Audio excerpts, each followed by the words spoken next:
Satu hari menjelang Hari Raya Idul Fitri 1445 Hijriah, tepatnya pada Rabu 9 April 2024, arus lalu lintas di Tol Keramasan terpantau landai. Manajer transaksi ruas Tol Keramasan, Sumarno, mengatakan, dibandingkan H-3, puncak arus mudik pada Sabtu 6 April 2024 bisa mencapai 19.000 kendaraan, sementara kini mengalami penurunan volume kendaraan di mana kurang lebih di angka 3.500 kendaraan. Lalu lintas didominasi oleh kendaraan pribadi, sedikitnya masih terlihat beberapa truk dan bus pariwisata melintasi Tol Keramasan.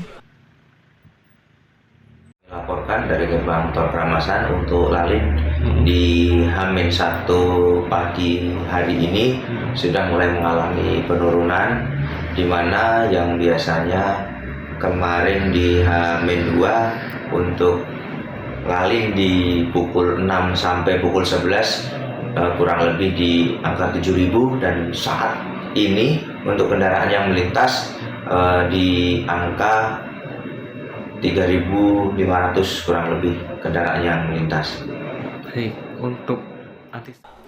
Dalam mengantisipasi arus balik pada 14 hingga 15 April mendatang, pihak gerbang Tol Keramasan telah menyiapkan penambahan gardu keluar dan masuk pada gerbang tol, serta penambahan petugas untuk melayani bayar tunai tol sebanyak 21 personil. Hafiz Zainul, PAL TV.